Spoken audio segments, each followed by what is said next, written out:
مظلوم. صحابہ کرام نے عرض کی حضور مظلوم کی مدد سمجھ آتی ہے جس پر ظلم ہو رہا ہے, اس کی مدد سمجھ آتی ہے, ظالم کی مدد کیسے؟ فرمایا اس کی مدد یہ ہے کہ اس کو ظلم کرنے سے روک دو.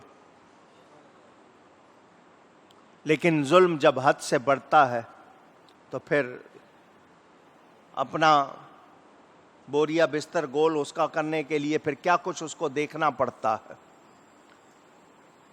مسلمانوں پر مسلسل ظلم ہوتا رہا, لاوے اندر پکتے رہے. مسلمانوں کی مسجدوں کے ساتھ, خانقاہوں کے ساتھ, ان کی عورتوں کے ساتھ, ان کے بچوں کے ساتھ جب امتیازی سلوک ہونے لگا خاص طور پر, تو بتائیے نفرتیں پلیں گی یا نہیں پلیں گی؟ پوچھ رہا ہوں. ان نفرتوں نے پھر رنگ دکھایا اور آزادی کی تحریکیں شروع ہوئی. انڈین کانگریس ہندوؤں کی تھی, تحریک خلافت, سلطنت عثمانیہ, ترک, وہ جنہوں نے یہ کعبۃ اللہ اور روضہ رسول تعمیر کیا, سلطنت عثمانیہ والے, ترکی ان کا مرکز تھا.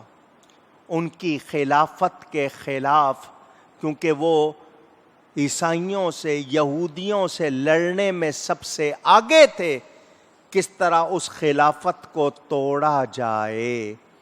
یہودیوں نے, عیسائیوں نے سازش کر کے پوری ملت کو لڑوایا اور سلطنت عثمانیہ کا خاتمہ کیا. اوتھمن ایمپائر, آپ انگلش میں بھی جائیں, آج بھی گوگل پہ پڑھ لیں, سارا کچھ آپ کے سامنے آ جائے گا. لارنس آف عربیہ یہ جاسوس تھا. ہمفرے کے اعترافات کے نام سے بھی گوگل پر موجود ہے, کتابیں چھپ چکی ہیں. حجاز پر, مکہ مکرمہ اور مدینہ منورہ پر کیسے قبضہ کیا گیا, پڑھو. مسلمانوں کی شوکت, ان کے اتحاد کو کیسے توڑا گیا, عورتوں کا کیسے استعمال ہوا, اسلحے کا کیسے استعمال ہوا, پیسے کا کیسے استعمال ہوا, لوگ خریدے گئے. وفاداریاں پیسوں سے خریدی گئیں. ہم اتنے پیسے دیں گے, یہ کام کرنا ہوگا. پیسوں کی خاطر کتنے لوگ ایجنٹ بنے اور کام کیے. میں واقعات بھی سنا دیتا, ٹائم نہیں ہے, بہت مختصر ٹائم ہے جمعے کا. میرے دوستوں اور بزرگوں, تحریک موالات, جنہوں نے اعلی حضرت فاضل بریلوی کی کتابیں پڑھی ہیں, اس میں یہ کتاب بھی پڑھی ہوگی. بریلی میں میرے نبی پاک صلی اللہ علیہ وسلم کا وہ عاشق جو ایک طرف قلم دبو کر نعتیں لکھ رہا تھا, دوسری طرف مسلمانوں کے عقیدے بچا رہا تھا, تیسری طرف وہ مسلمانوں کو سیاسی شعور بھی دے رہا تھا. اللہ تعالیٰ نے اس بندے کی سمجھ میں اس وقت ڈالا, انہوں نے آواز اٹھائی. مگر پیسے والے, عہدے والے, دوسرے لگے ہوئے تھے. ایک طرف سلطنت عثمانیہ کا خاتمہ ہوا, مسلمانوں کو کمزور کیا گیا. دوسری طرف ہندوستان میں ہندو مسلم بھائی بھائی کے نعرے لگا کر مسلمانوں کو بے وقوف بنایا گیا. کیا بنایا گیا؟ اگر اونچی کہہ دیں تو نام لیا گیا مسلمانوں کا. اب میری باتیں سنو دھیان سے. ہندوستان کے رہنے والے مسلمان نماز پڑھتے تھے, مسجدیں تھیں, اذانیں ہوتی تھیں, جمعہ ہوتا تھا, عیدین ہوتی تھی, قربانی ہوتی تھی, روزہ رکھا جاتا تھا, زکوٰۃ دی جاتی تھی, حج کو لوگ جاتے تھے. اس کی آزادی تھی. اس کی لگاؤ آواز, آزادی تھی، اذانوں پر پابندی نہیں تھی، نماز پر پابندی نہیں تھی، آپ اپنا لباس پہن سکتے تھے، آپ کے رسم و رواج تھے، مگر آپ کے حقوق نہیں تھے، نہ معاشی نہ ایمانی۔ کورٹ انگریز کی تھی، کورٹ، میں اس کو عدالت نہیں کہوں گا۔ ہندوؤں کے آپس میں ہوتے تھے فیصلے، مسلمان کے ساتھ زیادتی ہوتی تھی، اس کے اسلامی حقوق اسلامی نظام کے مطابق اسے حاصل نہیں تھے، حالانکہ نماز روزے کی آزادی تھی۔ دھیان سے سنو، جو مسلمان جا کر غیر ملکوں میں رہتے ہیں، برطانیہ میں ہیں، یورپ میں ہیں، امریکہ میں ہیں، دنیا میں 200 سے زیادہ ملک ہیں، تقریباً ہر ملک میں مسلمان پائے جاتے ہوں گے، نماز پڑھتے ہیں وہاں یا نہیں؟ اونچی مسجدیں بنی ہوئی ہیں یا نہیں؟ اونچی۔ کہیں اذان کی اسپیکر پہ اجازت ہے، ورنہ اسپیکر کے بغیر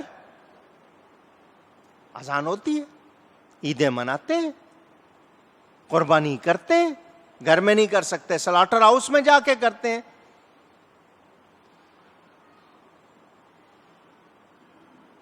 کیا وہاں اسلامی نظام ہے؟ پوچھ رہا ہوں، اسلامی قوانین ہیں؟ چونکہ وہاں مسلمان تھوڑے سے ہیں، زیادہ نہیں ہے، اس لیے وہ مطالبہ نہیں کر سکتے کہ ہمارا نظام لاؤ، مگر یہ مسلمانوں کا وطن تھا، 800 سال سے زیادہ مسلمانوں نے حکومت کی تھی، مسلمان تعیش میں چلے گئے، غلطیوں میں چلے گئے، حکومت چھن گئی، مگر وہاں کروڑوں کی تعداد میں مسلمان تھے، مسلمان کو معاشی طور پر اور اس اسلامی طور پر حقوق حاصل نہیں۔ کانگریس نے آواز تو اٹھائی انگریز سے آزادی لے کے لیے، لیکن مسلمانوں کو بے وقوف بنایا۔ اس وقت مولانا محمد علی جوہر، مولانا شوکت علی، بڑے نام آپ نے سنے ہوں گے، یہ لوگ تھے، مولانا حسرت موہانی، سید فضل اللہ حسرت موہانی، دیگر نام سنے ہوں گے آپ نے، فلانے علاقے کے راجہ صاحب، فلانے علاقے کے نواب صاحب، فلانے علاقے کے یہ صاحب۔ گاندھی، جس کو وہ مہاتما کہتے ہیں، آتما روح کو کہتے ہیں، مہا بہت بڑی روح، جس کے لیے یہ لفظ تک کہے گئے کہ نبوت ختم نہ ہوئی ہوتی تو گاندھی نبی ہوتا۔ کس نے کہے؟ ذرا بتاؤ، پوچھنا چاہتا ہوں، بندے کا نام نہیں پوچھ رہا، طبقے کا نام پوچھ رہا ہوں، کس نے کہا؟ سنیوں نے نہیں کہا، انہوں نے کہا۔ ابھی بھی نہیں سمجھ آئی؟ دیوبندیوں وہابیوں نے کہا۔ شردھانند ہندو، اس کو دہلی کی جامع مسجد کے ممبر پر بٹھایا گیا۔ کس نے بٹھایا؟ نبی کے گستاخوں نے، جن کے لیے پوچھتے ہو کیا ان کے پیچھے نماز پڑھ لے؟ کیا ان کو بہن بیٹی کا رشتہ دے دیں، کھالیں دے دیں، چندہ دے دیں، ووٹ دے دیں؟ یہ ان لوگوں کے کارنامے سنا رہا ہوں۔ یہ ایک چھوٹی سی کتاب ہے میرے پاس، اتنی چھوٹی ہے، نام پڑھ لو، تحریک پاکستان اور نیشنلسٹ علماء، جن لوگوں نے پاکستان کے خلاف، چودھری حبیب احمد صاحب کی کتاب، کتنے صفحوں کی ہے؟ میں نے چھوٹی سی کہا ہے نا، صفحے بھی بتا دوں، 1040 صفحے کی کتاب ہے، پڑھ لینا ذرا، خون کھول جائے گا آپ کا پڑھ کے کہ ان لوگوں کا حال کیا ہے، یہ دین فروش لوگ کیا کر رہے ہیں۔ انہوں نے انگریز کو خوش کرنے میں کسر نہ چھوڑی۔ کس کو؟ تحریک پاکستان شروع ہوئی، میں پھر مختصر کر رہا ہوں. کانگریس بنی, محمد علی جناح جس شخص کا نام ہے, جس کو تحریک پاکستان کا قائد اعظم کہا جاتا ہے, کہ اس تحریک میں وہ سب سے بڑے لیڈر تھے, اس لیے ان کو قائد اعظم اس تحریک کا, ویسے نہیں. تحریک پاکستان کے قائد اعظم محمد علی جناح پہلے کانگریس میں تھے. جب دیکھا کہ وہاں دوسری باتیں ہو رہی ہیں تو پھر مسلم لیگ بنائی گئی. کیا نام تھا؟ یہ آج کل کی لیگوں کا کوئی ذکر نہیں ہے, یہ مسلم لیگ بنی تھی. مسلم ہے تو لیگ میں آ, یہ نعرہ لگتا تھا. مسلم ہے تو لیگ میں آ. مطالبہ پاکستان, چودھری رحمت علی ہوشیارپور کے رہنے والے, جنہوں نے پاکستان کا لفظ بنا کر پاکستان کا نام پیش کیا. علامہ ڈاکٹر محمد اقبال نے نظمیں لکھی, قوم میں ایک نئی روح پھونکی. یہ لوگ 1906 سے لے کر کام کر رہے تھے کلکتہ, دوسرے علاقوں میں جہاں مسلمان بہت بڑی تعداد میں تھے. کام شروع ہوا. ادھر گاندھی نے دیکھ لیا مسلم لیگ بن گئی ہے, کانگریس پیچھے رہ جائے گی. وہ بجائے اس کے کہ انگریزوں سے لڑتے, انہوں نے مسلمانوں کے خلاف بھی کاروائیاں شروع کر دی. ایسے میں مسلم رہنما جمع ہوئے, ان کی قیادت قائد اعظم نے کی. یہ لوگ اپنا کام کر رہے تھے. نارووال ایک علاقہ ہے سیالکوٹ کے قریب پنجاب میں, وہاں ایک بہت بڑی درگاہ ہے علی پور سیدہ, جس کے تاجدار حضرت قبلہ پیر سید حافظ جماعت علی شاہ صاحب علی پوری رحمت اللہ علیہ. ان کا مزار اسی علاقے میں. وہ پہلے شخص جس نے قائد اعظم کی حمایت کی. کس نے؟ پیر صاحب علی پوری. یہ کون ہے؟ ان کا نام میں نے کیا سنایا؟ جماعت علی. کیا نام سنایا؟ جماعت علی. مرزا قادیانی سے مقابلہ ہوا نا ان کا. انہوں نے ہی کہا تھا نا تو فلانی جگہ مرے گا, 24 گھنٹے کے اندر مرے گا. وہ مرا. نبی پاک کی اولاد, سارے ان کے گھر کے مرد عورتیں سارے قرآن کے حافظ, سید بھی بڑی شان والے. قادیانی سے مقابلہ ہوا, اس نے کہا میرے ساتھ فلانا فلانا فلانا, اس نے 50 آدمیوں کے نام گنائے میرے ساتھ. حضرت صاحب نے فرمایا میری ماں نے میرا نام ہی جماعت علی رکھا ہے, میں اکیلا ہی جماعت علی ہوں, میں اکیلا علی کی پوری جماعت ہوں. تو اتنے بندوں کے نام ہے, میری ماں نے میرا نام ہی جماعت علی رکھا ہے. انہوں نے اور علماء اہل سنت نے, مشائخ اہل سنت نے قائد اعظم کی حمایت کا اعلان کیا. یہ نعرہ لگا پاکستان کا مطلب کیا؟ لا الہ الا اللہ محمد الرسول اللہ. آدھا کلمہ نہیں تھا, پورا کلمہ پڑھا جاتا تھا. جب سے آپ نے آدھا کلمہ پڑھا پاکستان بھی آدھا رہ گیا. پورا کلمہ تھا.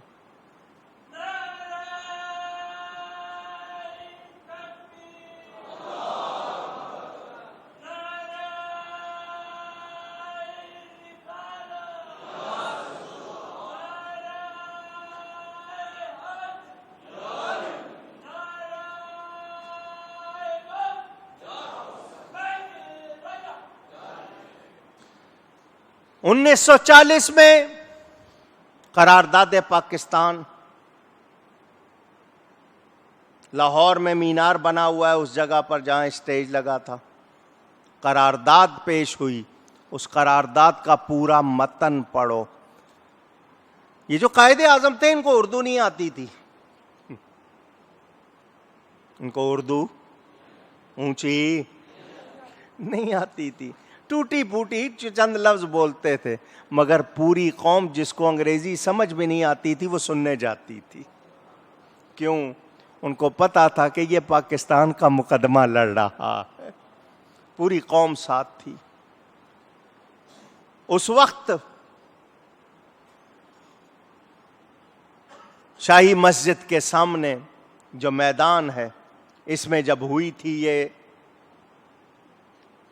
قرارداد اس کے جو 14 نکات تھے، جو قرارداد مقاصد جس کو کہا جاتا ہے، وہ پڑھو. ہمیں نبی کا نظام چاہیے. کیا چاہیے؟ اونچی. اس وقت دو قومی نظریے پہ بات تھی. مسلمان الگ ہیں، ہندو ان کا نظام الگ ہے، ہمارا نظام. ہم انگریز کی کورٹ کو عدالت نہیں کہہ سکتے، ہمیں اپنی عدالت چاہیے جس میں اسلام کے مطابق فیصلے ہوں. مسلمان اتنے امیر نہیں تھے. آج کوٹھیاں ہیں، بنگلے ہیں، کاریں ہیں، عیش کر رہے ہو، دنیا بھر میں گھوم رہے ہو، تمہاری شناخت ہے. اپنا لباس دیکھ لو اور انڈینز کا لباس دیکھ لو، جس طرح رہتے ہو کرتے ہو، فرق دیکھ لو. ان کا رہن سہن. آج بھی جاؤ، جس کو پاکستان کی قدر نہ ہو اس کو 2 دن کے لیے ذرا انڈیا پہ را لاؤ، اس کو اس پاکستان کی قدر ہو جائے گی. سڑک پر ٹین کی چادریں لگا کر فیملی 50 سال سے رہ رہی ہے. دادا تھا، پھر بیٹا تھا، پھر پوتا تھا، پڑ پوتا. وہیں پیدا ہوتے ہیں، وہیں سب کچھ. کھولی جس کو کہتے ہیں. 85% آبادی. کتنی؟ 100 میں سے 85% آبادی انڈیا کی کس غربت میں رہ رہی ہے، ذرا جا کے دیکھو. آدھے لوگ تو سڑکوں پہ سوئے ہوتے ہیں، بستر بھی نہیں ہوتا. کس طرح رہتے ہیں، کیا ان کے حال ہیں. ذرا جاؤ، اس ملک کی قدر کرو جس کے لیے کتنی قربانیاں دی ہیں. بنارس، جس کا اب نام وارانسی انگریز نے رکھ دیا، بنارس. سنی کانفرنس ہوئی وہاں. کیا ہوئی؟ کیا ہوئی؟ 5000 سے زیادہ علماء شامل تھے اس میں. اور ان سب نے کیا کہا؟ اگر قائد اعظم محمد علی جناح پاکستان کے مطالبے سے دستبردار ہو گئے، انہوں نے کہا، چھوڑ دیا کہ نہیں چلو میں نہیں الگ وطن نہیں مانگتا، اسی میں گزارا کرتے ہیں، ہمارے حقوق نہیں. اس وقت سنی علماء مشائخ نے اعلان کیا، اگر قائد اعظم پاکستان کے مطالبے سے دستبردار ہو گئے، ہم سنی پاکستان لے کے رہیں گے. اس کو سنیوں کا فیضان پاکستان.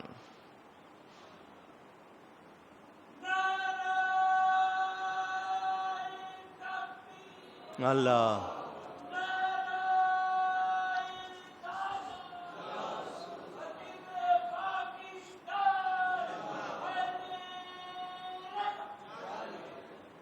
میرے دوستوں اور بزرگوں، اس وقت 98%، کتنے؟ 100 میں سے 98% اہل سنت پاکستان بنانے کے حامی. کتنے؟ یاد رکھنا، یہ میں بار بار کہہ رہا ہوں. کتنے؟ 98% پاکستان بنانے کے حامی تھے. ہمارے 2% ایسے لوگ تھے جو کہہ رہے تھے کہ نہیں، اسی ہندوستان میں رہ کر اپنے حقوق حاصل کیے جائیں. 98% کہہ رہے تھے نہیں، الگ وطن نہیں ہوگا تو ہمیں ہمارے حقوق مل سکتے نہیں. دیوبندی وہابی 98% پاکستان کے مخالف تھے. ہمارے 98% حامی، ان کے 98% اونچی. اب میں ان کے جملے سناؤں آپ کو. اب شاید سمجھو کہ ہم لوگ خام خواہ کی باتیں کرتے ہیں. ان کے جملے ہیں کہ کسی ماں نے ایسا بیٹا نہیں جنا جو پاکستان کی پے بنا سکے. پورا پاکستان بنانا دور کی بات، کسی ماں نے ایسا بیٹا نہیں جنا جو پاکستان کی. وہ کہہ رہے تھے یہ پاکستان نہیں پلیدستان ہے. قائد اعظم کو کافر اعظم کہتے تھے. میں اپنی طرف سے باتیں نہیں پیش کر رہا. وہ سرکاری درباری، ان کے نمک خوار انگریز کے، جو انگریز کی حمایت کر رہے تھے. میں آپ کو تھوڑی سی تاریخ کی جھلک دکھا چکا. یہ وہ لوگ تھے اس وقت اہل سنت کا ہر عالم اس بات کو پیش کر رہا تھا کہ مسلمانوں کو آزادی چاہیے، معاشی خوشحالی چاہیے، اسلامی قوانین چاہیے، مرد، عورتیں، بچے سب کے سب ایک جوش تھا، ایک ولولہ تھا۔ بٹ کے رہے گا ہندوستان، بن کے رہے گا پاکستان۔ قربانیاں دیں، جانیں قربان کی، عورتوں نے، مردوں نے۔ میں وہ واقعات آپ کو نہیں سنا سکتا۔ میں اپنے والد صاحب سے، اپنے دادا جان سے جب سنتا تھا، سننا گوارا نہیں ہوتا تھا، جو انہوں نے اپنی آنکھوں سے دیکھا تھا۔ کس طرح لوگوں کو گاڑیوں کی گاڑیاں کاٹی گئیں، کس طرح لوٹا گیا، کتنی عورتوں نے اپنی پارسائی بچانے کے لیے دریاؤں میں، کنووں میں چھلانگیں لگائیں۔ پاکستان ایسے نہیں مل گیا۔ آج ناچتے ہو اس میں، مسلمان عورتیں کم لباس میں یاوریاں ہو کر آج رقص کرتے ہیں، آزادی مناتے ہوئے سیٹیاں مارتے ہو، آتش بازی کرتے ہو۔ پاکستان ایسے نہیں بنا تھا، قربانیاں دے کر بنا تھا۔ کتنی قربانیاں ہیں، ان کا کوئی اندازہ نہیں ہے۔ یہ سکھ جو آج بڑے مزے سے پاکستان آتے ہیں، انہوں نے بھری بھری گاڑیاں کاٹی، سواریوں میں جتنے لوگ، ان کو کاٹا، گاجر مولی کی طرح کاٹا۔ مسلمانوں کی جائیدادوں پر قبضے ہوئے۔ 2 کپڑوں میں لوگ آئے واپس، ان کو بھی کسی کو صحیح سلامت نہیں پہنچنے دیا، کوئی پہنچے۔ پیدل آئے لوگ، بیلوں پر آئے، ٹرین بہت کم تھی، دوسری سواریاں تو نام کو تھیں، زیادہ تر قافلے پیدل آئے،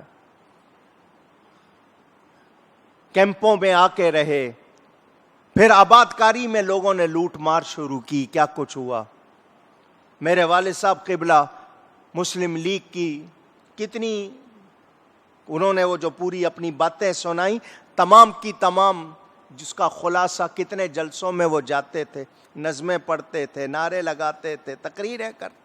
انہوں نے جب پاکستان بنا، اپنے خاندان کو مہاجر کیمپ میں چھوڑا، اپنے پیر صاحب کے ساتھ مسلمانوں کی آباد کاری کے لیے 4 مہینے تک لگے رہے۔ مسلمانوں کو گھر مل جائیں، لوگ اپنی بہو بیٹیوں کے ساتھ آئیں، یہ لوگ خیر و عافیت سے چھت کے نیچے آ جائیں۔ یہ پاکستان کیوں لیا تھا؟ میں نے آپ کو بتایا، کیا وہاں نماز روزے کی آزادی نہیں تھی، مگر کیوں لیا؟ ہمیں وہ ملک چاہیے جس میں مصطفیٰ کا نظام ہوگا۔ یہ نظریاتی ملک ہے۔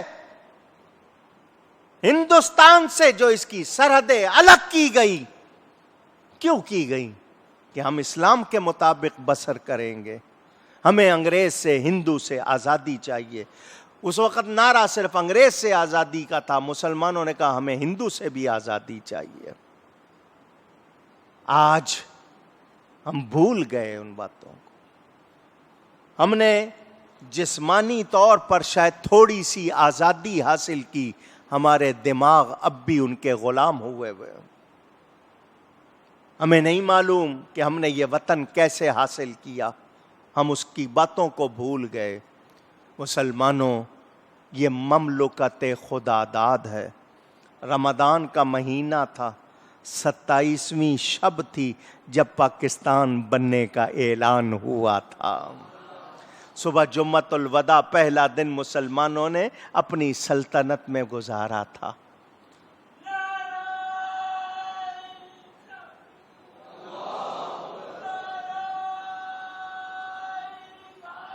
یا رسول،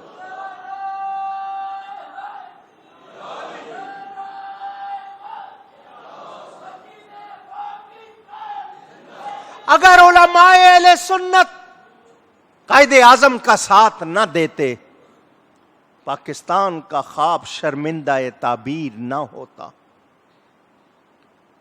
ہمارے مشائخ برچونڈی شریف کے ہوں، یا ادھر سرحدی علاقوں کے، پنجاب کے ہوں یا سندھ کے علاقوں کے یا مشرقی پاکستان کے، ان سب کی ایک آواز تھی، پاکستان بنانا ہے نظام مصطفیٰ کے لیے، مسلمانوں کی فلاحی ریاست بنانی ہے جس میں سب کے حقوق محفوظ ہوں گے۔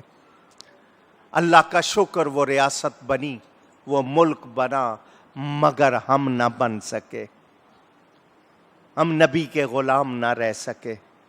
ہم لوگ آج ہمارا جمعہ کا دن ہے، ہماری شوکت کا دن، مسلمانوں کی قوت کا دن، مگر ہم اپنے لباس نہیں پہنتے اس ایک دن کے لیے بھی، کہ اس ایک دن میں سب کے سب اسلامی لباس پہن کر ایک انداز میں آئیں، نہیں۔ ہمارے نوجوان ٹی شرٹ پہنتے ہیں، وہ بھی غیروں کی نمائندگی،